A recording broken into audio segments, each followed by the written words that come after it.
the rational roots theorem is a way that you can narrow down what the potential roots and factors of a polynomial are, so that when you're doing a trial and error division to try to find all the roots, you can be efficient in your search. So here's an example of a cubic, and first thing to notice is that all of the coefficients are integers. If they weren't all integers, I'd multiply by least common multiple of all the denominators, so they would become all integers. And if we imagine that this thing was factored, you'd have some kind of I'll just write ax plus b, and here I'd have cx squared plus dx plus e, something like that. And what I want you to notice is we're going to concentrate on what this thing might be. Well, the a has to either be 1 or 3 because it's going to get multiplied by the c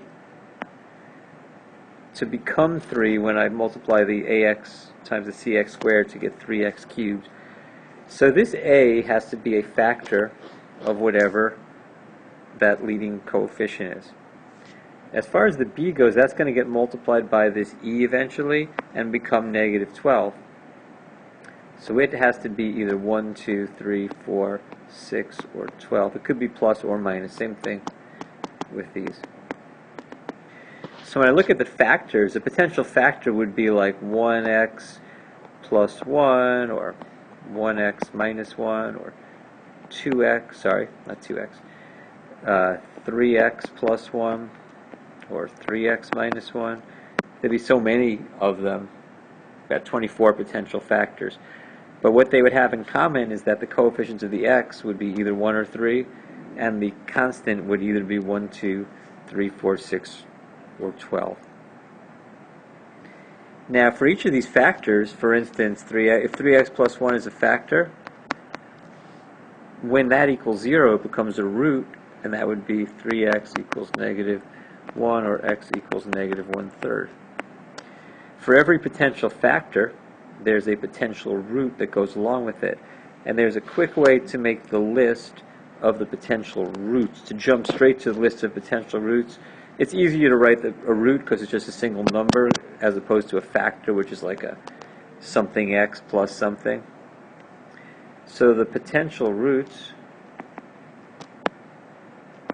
and here comes the rational roots theorem. The rational roots theorem says that each potential root has the form p over q, where p is a factor of the constant, in this case of negative 12, and q is a factor of the leading coefficient.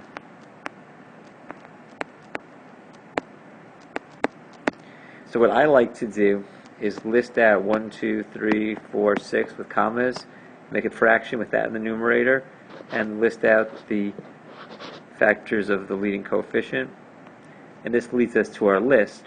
I start by doing all the ones that have denominator of 1. So 1 plus or minus for all of them, plus or minus 2, plus or minus 3, plus or minus 4 over 1, plus or minus 6 over 1. Then move on to denominator of 3, plus or minus 1/3, plus or minus 2/3, plus or minus 3/3. Well, I already have that one because it's equal to 1, so I don't need to rewrite it. Plus or minus 4/3, and plus or minus 6/3, that's already there, it's equal to 2. So here's my list, 1, 2, 3, 4, 5, 6, 7, 8, 16 potential roots. These potential roots are going to come in handy as we use them to limit our options as we factor a cubic that's coming now.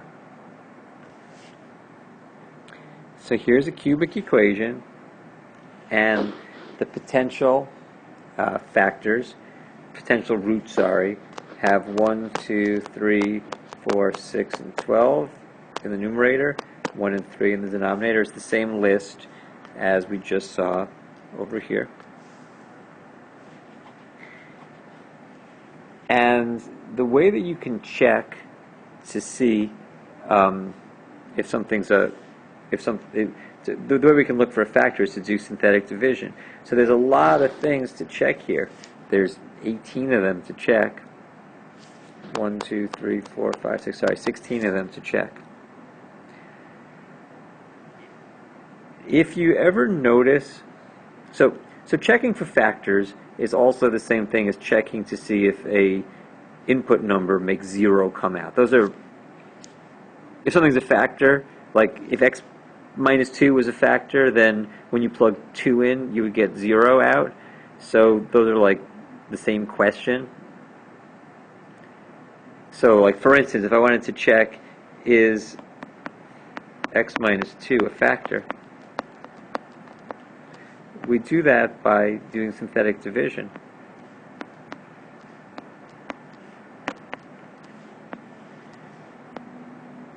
Two times 3 is 6, that's minus 14. 2 times minus 14 is minus 28. That's 2. So no. 2 is not a root. X minus 2 is not a factor. But there's so many things to check. 17 other things.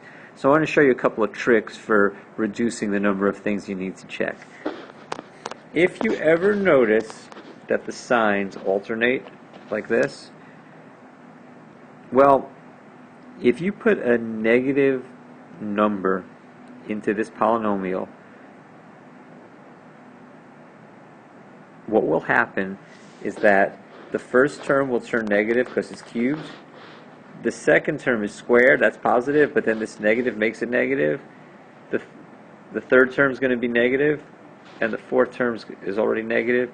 So, in other words, putting a negative in is never going to give me equals 0 at the end. So because of the alternating signs, in this case, this is a thing to look out for. All roots must be positive, which means all factors must be something like x minus this or x minus that. Now, if it's not all alternating, we can't do that trick, but it is in this case. So I'm only going to need to check for positive answers. So now I'm down from 18 things to check down to just 9, because I only need to do 1, 2, 3, 4, 6, 12, 1/3, 2/3. Actually, 3/3 already there. 4/3, 6/3. Actually, I'm down to 1, 2, 3, 4, 5, 6, 12 minus 2. Yeah, about 10 things, 9 things to check. So that's less. So let's take a look at, and I'm also going to show you a way that we can do a little bit less writing. So the question was 3 minus 20, 30, and minus 12. A trick you can do, remember before I already tried with 2. I'm just going to go over here to show you. I can make that a line on a chart. The 3 comes down, 2 times 3 is 6. I don't write it, I just keep it in my head. 6 plus negative 20 is negative 14. 2 times negative 14 is negative 28. Plus 30 is 2. 2 times 2 is 4. So 2, we tried it. It wasn't a choice.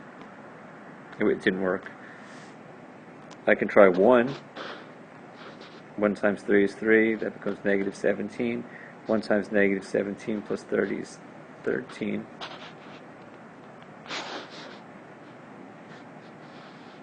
One times 13 is 13 plus 12 is 1.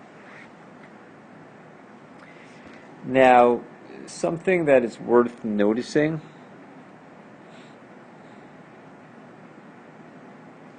is that there was a sign change.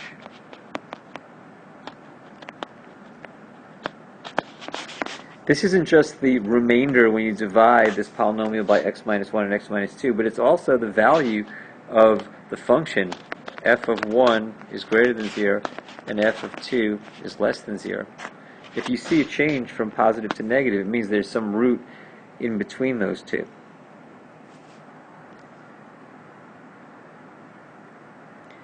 So it's possible, like 4 over 3 is something that might be an answer.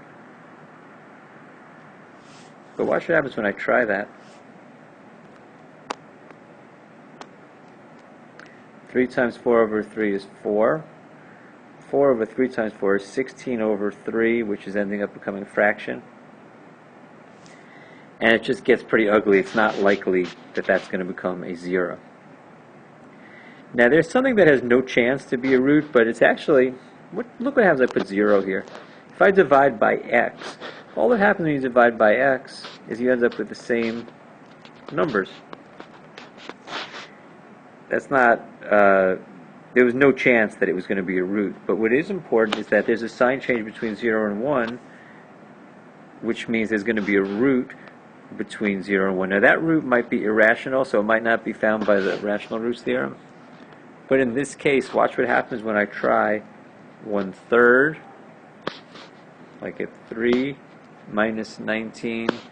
It's getting ugly now because that 19 is not divisible by 3. I'll just continue out with it though. Negative something. But when I try 2/3, I get 3. I get minus 18. Glad that's divisible by 3. Minus 12 becomes positive 18. Also divisible by 3 becomes 0. So it worked out. And it was annoying for sure. I mean, there were originally so many possibilities.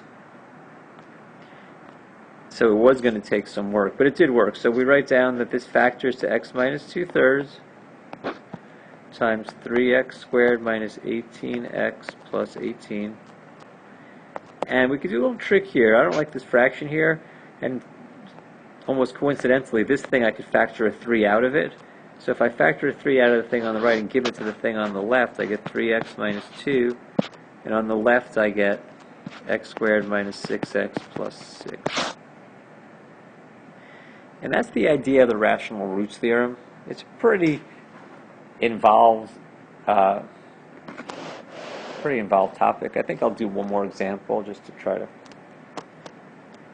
show you another example. 11x squared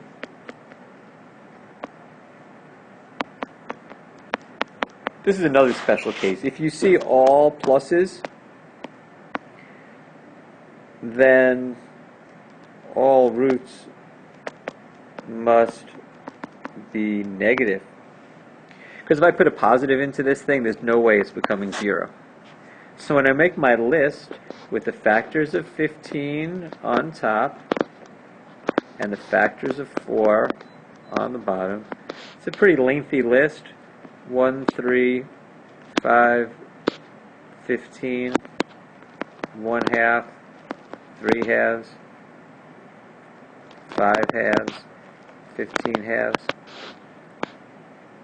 1/4, 3/4, 5/4, 15/4. All of these are actually negative. And we have 1, 2, 3, 4, 5, 6, 7, 8, 9, 10, 11, 12 different options, which is a lot of options. But watch what happens. I can use this trick of looking for a sign change to help me limit. So I like to do 0, even though 0 was not on my list. It's really easy to do 0, and it tells us that when you plug 0 in, you get positive 15. Now it has to be negative, so you do -1 next, and you get 4. 1 times -4 is -4, plus 11 is 7. -1 times 7 is -7, plus 26 is 19. -1 times 19 is -19, plus 15 is -4. So there's a sign change here. It means there's a root between 0 and -1. It might not be a rational root, because these cubics have 3 roots sometimes, and you might have a real root that's irrational if this thing somehow factors into, like, something like that. Sometimes there's a root from here and there's 2 from here, and one of them was between 0 and -1. But let's see what happens I'm testing things between 0 and -1 now. When I do, this is 4, that becomes 9. -9 over 2 is getting kind of ugly, 21.5. -10.75. 4.25 maybe. Main thing is that it's positive. So now we know there's a root between -1 and -1/2. So -3/4 is a good candidate for that. And when I do it, it works out nicely. So now that I found a rational root, I can say x plus 3/4. -3/4 is the root. X plus 3/4 is the factor. 4x squared plus 8x plus 20. Give the 4, factor it out from the second thing, give it to this guy, 4x plus 3 times x squared plus 2x plus 10. Sometimes this second thing can be factored, but for now, we're not going to. And that is how you use the rational roots theorem. The rational roots theorem is where you make this list of potential roots. I should mention that these two special cases where these are all positive, or where they alternate positive, negative, most times it's neither of those cases, and you can't limit your choices to either all negatives or all positives. But if that does happen, it is a time-saving trick. Okay, that's good for this lesson.